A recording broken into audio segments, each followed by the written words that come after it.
If you're over 60 and your erections aren't as strong or reliable as they used to be, you may immediately think the problem is simply your age. But here's something many men don't realize. Some everyday habits may be working against healthy erectile function without you even noticing. And some of these habits are so ordinary that you probably wouldn't think of them as connected to your sexual health at all. Things you do with your body, what you drink, how much you move, how you manage stress, and even what you do for your overall cardiovascular health can matter. So today, we're going through 7 everyday habits that may be quietly affecting erections after 60. And stay with me until number 7, because the last one is often overlooked and it has less to do with sex than you might expect.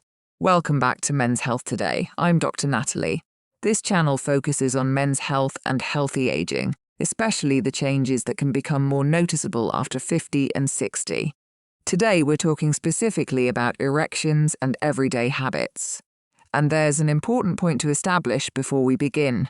Erectile dysfunction isn't simply something every man has to accept as an unavoidable part of getting older. According to the National Institute of Diabetes and Digestive and Kidney Diseases, ED can have many causes, including blood vessel problems, diabetes, certain medications, hormone problems, nerve problems, psychological factors, smoking, excessive alcohol use, and lack of physical activity. That means there isn't one universal explanation, and that's exactly why today's video is about habits and risk factors, not a promise that changing one habit will suddenly produce an erection. Before we continue, a quick medical disclaimer. This video is for general educational purposes only and is not medical advice, diagnosis, or treatment. If you're experiencing persistent erectile problems, sudden changes in sexual function, pain, or other concerning symptoms, it's important to discuss them with a qualified healthcare professional. Now let's get into the 7 habits. Habit 1. Spending too much of the day sitting. The first habit is incredibly common. Spending most of the day sitting. You might sit at breakfast, then sit in the car, then sit at work or while watching television. And before you realize it, most of your waking day has been spent in a chair. Here's why this matters. Erections depend heavily on healthy blood flow. The penis contains specialized blood vessels and tissues that need adequate blood flow for an erection to develop and remain firm. And physical inactivity is one of the lifestyle behaviors associated with erectile dysfunction. The American Urological Association also notes that lifestyle modifications, including increased physical activity and dietary changes, can improve overall health and may improve erectile function in men with ED. That doesn't mean you need to become an athlete. The important point is that regular movement is different from occasional exercise. A man could technically exercise for 30 minutes and then spend the remaining 10 or 12 hours sitting. So the bigger question isn't simply, do you exercise? It's also, how much of the rest of your day do you spend moving? That's a very different question. Here's something worth thinking about. If you spend most of your day sitting, don't just think about exercise as something you do once. Think about movement as something you do throughout the day. Walking, standing, moving around the house, taking regular breaks from sitting, these are all ways of reducing how sedentary the day becomes. And according to NIDDK, physical activity can increase blood flow throughout the body, including the penis. Again, we're talking about supporting overall health, not promising an instant sexual result. Habit 2. Smoking. The second habit is much more serious. Smoking.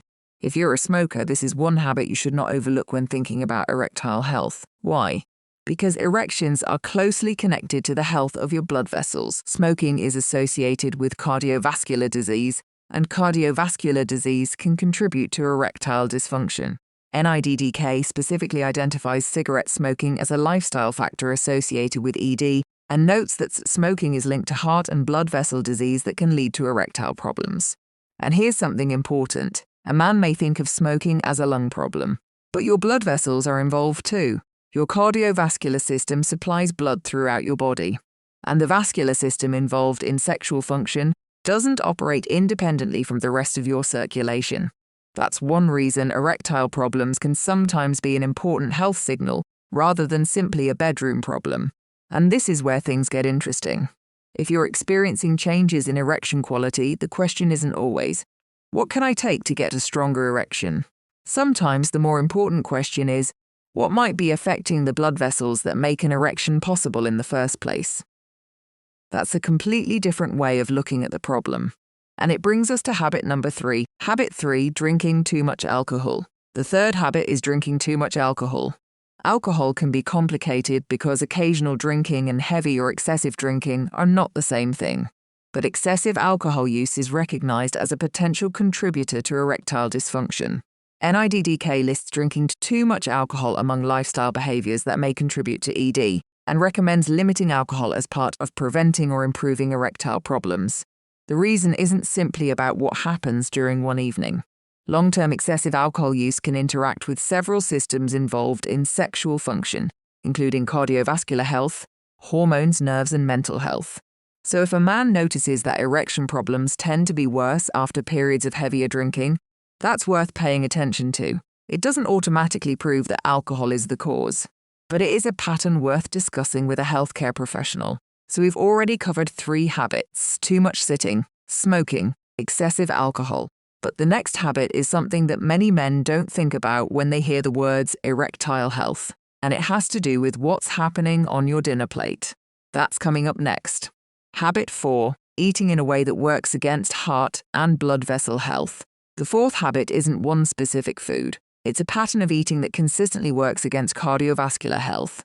And this matters because erectile function and cardiovascular health are closely connected. An erection is, in simple terms, a blood flow event. When sexual stimulation occurs, blood vessels in the penis need to relax and allow increased blood flow into erectile tissue. So when a man's overall cardiovascular health is struggling, erectile function can be affected too. This is one reason experts often look at erectile dysfunction as more than just a sexual problem. NIDDK notes that conditions affecting blood vessels, including high blood pressure, high cholesterol, atherosclerosis, and cardiovascular disease, can contribute to ED. And the eating pattern matters because diet can influence several of those cardiovascular risk factors. That doesn't mean there's one magical erection diet. There isn't. Instead, the bigger picture is over dietary quality. A diet dominated by highly processed foods, excessive calories, and unhealthy fats can work against cardiovascular health. On the other hand, a balanced eating pattern that includes vegetables, fruits, whole grains, fish, nuts, and other nutrient-rich foods can support overall cardiovascular health. And that's ultimately the connection. Healthy blood vessels matter for healthy erectile function. Here's the part I want you to remember. If someone is searching for the one food that will fix erections, they're probably looking at the wrong level of the problem.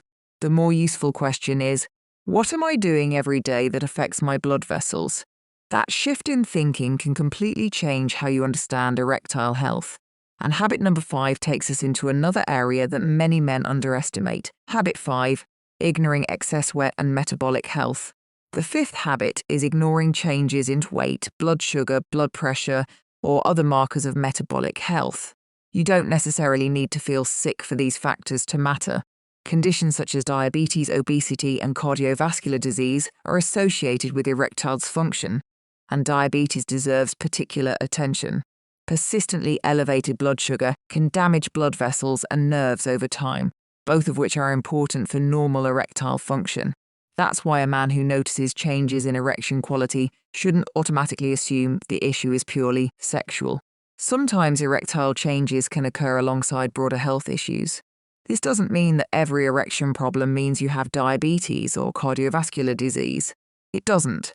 But persistent changes are worth taking seriously rather than simply dismissing them as, I'm getting older. And now we're getting closer to one of the most overlooked parts of this entire topic. Because you can eat well, you can exercise, you can avoid smoking, and you can still have a habit that interferes with sexual function. It's something many men experience through sleep. Habit 6, consistently getting poor sleep. The 6th habit is consistently getting poor quality or insufficient sleep. Sleep is often treated as something separate from men's sexual health, but the two aren't completely separate. Sleep affects many systems throughout the body, including hormones, cardiovascular health, metabolism, mood, and energy. And sleep disorders can also overlap with sexual problems. For example, obstructive sleep apnea has been associated with erectile dysfunction. That doesn't mean that one bad night's sleep causes ED. That's not what we're saying. We're talking about persistent sleep problems. If you're regularly sleeping poorly, waking repeatedly during the night, or feeling exhausted despite spending enough time in bed, that's something worth paying attention to. And there's another important point here. If someone is experiencing both significant sleep problems and erectile difficulties, it may be useful to discuss both issues with a healthcare professional rather than treating them as completely unrelated problems. Because sometimes the clue isn't what happens in the bedroom, it's what happens during the 8 hours before it. Habit 7. Ignoring present erectile changes. And finally, habit number 7 may be the most important one of all. Ignoring persistent changes in your erections. Not every change means something serious. Erection quality can naturally vary because of stress, fatigue, alcohol, medications, relationship factors, and many other reasons. But if you're repeatedly noticing that erections are weaker, less reliable, or harder to maintain, simply ignoring the pattern isn't necessarily the best approach. Why? Because ED can sometimes occur alongside conditions involving the cardiovascular system, blood sugar, hormones, nerves, or other aspects of health. In other words, your erection isn't just about sex. It depends on a complicated interaction between your brain, nerves, hormones, blood vessels, and cardiovascular system. So a persistent change can be worth discussing with a healthcare professional, not because it automatically means something is wrong, but because understanding why the change is happening is more useful than simply trying to cover it up. Let's quickly go back through the 7 habits. Number 1, spending too much of the day sitting. Number 2, smoking. Number 3, excessive alcohol. Number 4, an eating pattern that works against cardiovascular health. Number 5, ignoring weight and metabolic health. Number 6, consistently poor sleep. And number 7, ignoring persistent erection changes. Know something? None of these is a magical trick. None promises an instant erection, and that's exactly the point. Erectile health is closely connected to overall health. If you're over 60 and your erections aren't what they used to be, don't automatically blame age. And don't automatically assume you need some miracle food, drink, supplement, or product either. Start by looking at the bigger picture. How much do you move? Do you smoke? How much alcohol do you drink? How is your diet? What about your blood pressure and blood sugar? Are you sleeping well? And most importantly, have you noticed a persistent change that you've simply been ignoring? Those questions can tell you much more about your overall health than a flashy promise on the internet. Erectile difficulties are common, especially as men get older, but persistent problems shouldn't automatically be dismissed as a normal part of aging. There can be many possible causes, and identifying the underlying cause is an important part of understanding what's happening.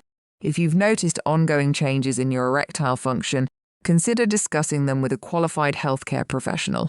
And remember, this video is about education, not diagnosis or treatment. If you found this information useful, subscribe to Men's Health Today. We cover prostate health, testosterone, blood flow, sexual health, nutrition, and healthy aging for men over 50. And if you'd like to see more videos like this, check out the next video on screen. I'll see you in the next one.